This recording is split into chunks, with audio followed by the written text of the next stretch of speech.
Питер экинчи турмуш куруп, бейкапар жашап аткан күндөрдүн биринде мурунку жубайы Кейт келет. Уулубуз Николас 1 айдан бери мектепке барбаптыр. Жүрүм-туруму бир башкача өзгөрдү. Мектепте бир нерсе болгонбу билбейм. Такыр түшүнө албай атам. Экөөбүз сөз табыша албай калдык, деп жагдайды түшүндүрүп, уулу менен сүйлөшүп коюусун суранып кетет.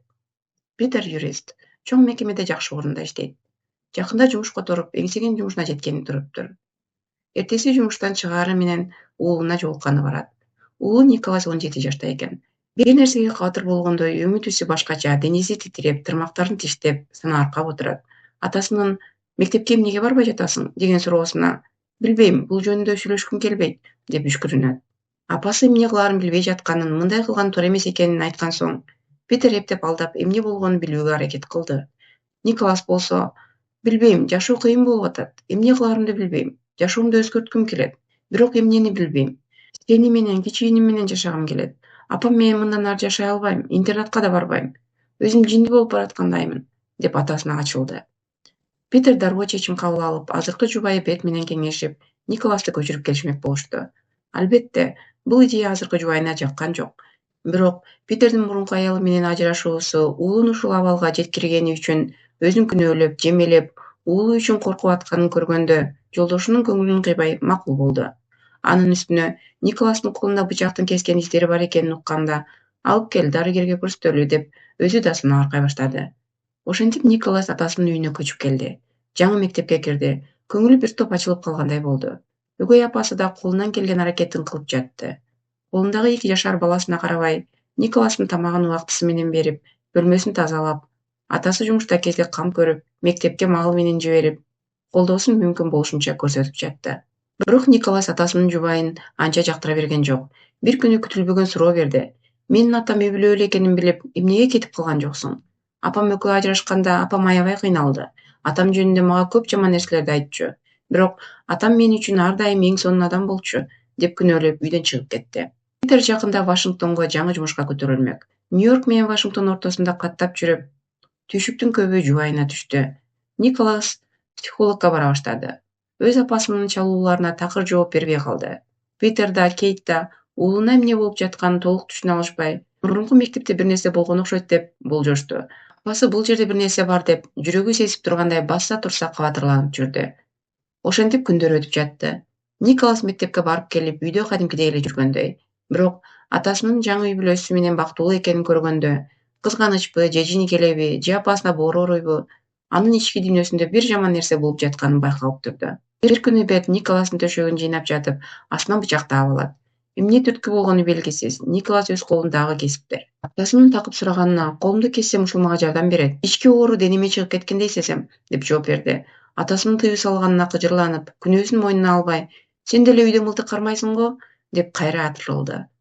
Питер өзү да бала чагында оор күндөрдү өткөргөн экен.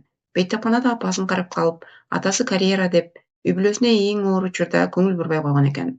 «Мен уулума атам мага кылгандай мамиле кылбайм», деп көп жыл бою эңсеген жаңы жумушунан баш тартып, убактысын уулуна бөлмөк болду.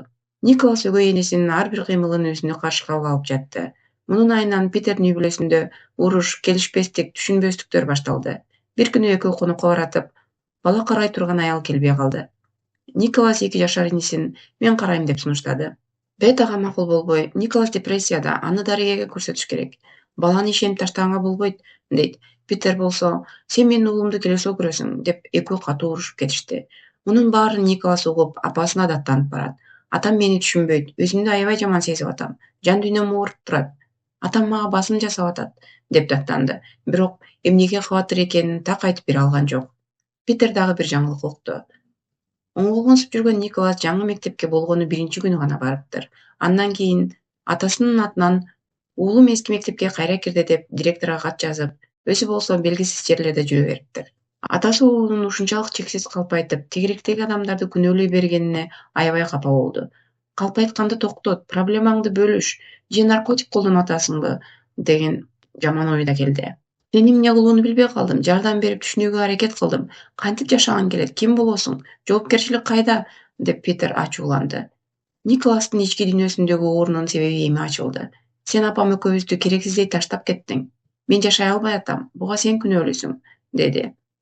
Питердин «Апаң менен сен үчүн эле ушунча жыл чыдап жашадык, жашоо ушундай», дегенин уккусу да келген жок. Ушул окуядан кийин Николас өзүнө кол салууга аракет кылып, аны бет ваннадан таап, тез жардам чакырат. Бейтапкананын психиатрия бөлүмүнө жаткырып, дарыгерлер дарылануусу зарыл, катуу депрессияга түшүп кеткен деген тыянак чыгарышты.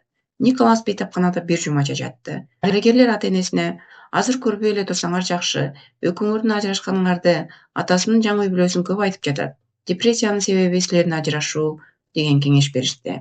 Питердин жаңы үй-бүлөсүндө да тынчтык кетти. Бет уулун алып 1 жумага эс алууга учуп кетти. 1 жумадан кийин Питер мурунку жубайы Кейт экөө бейтапканага Николасты көргөнү келишти. Дарыгер: "Уулуңар бул жерде калышы керек. Терең депрессияда, дарылануусу зарыл. Убакыт керек. Пациент өзүнүн акыбалын түшүнбөй атат азыр. Өзүнө кол салуу коркунучу бар. Менин тажрыйбама ишениңиздер", деп уулун ооруканада калтырууга макулдук берүүнү суранды. "Бул чоң риск. Менин уулум болсо калтырмакмын. Ата-эне туура чечим кабыл алып, профессионалдар иштеш керек", деп кошумчалады. Николас болсо: "Бул жер тозок, мага дары берип атышат, мени алып кеткиле", деп жаш баладай шоолуктоп ыйлап жалынды. Дарыгерге атырылып, өзүн кармана албай жатты. "Бул жерге түшүп, баарын түшүндүм. Эми кайталанбайт.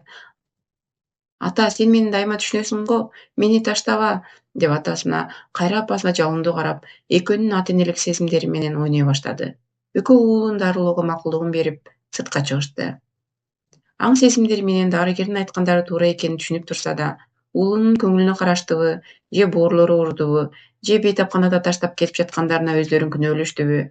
Айтор Питер менен Кейт кайра кайрылып барып, уулун алып кетүү үчүн барактарга кол коюп, үйүнө чыгарып кетишти.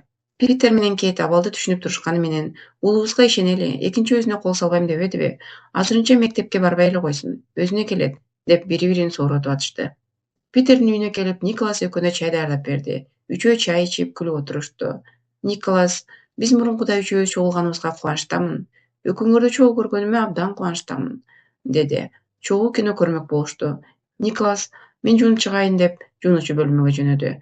Артка бурулуп: "Кечирип койгула мени. Силер мындай мамилеге татыктуу эмессиңер. Силерди жакшы көрөм", деп душка кирип кетти.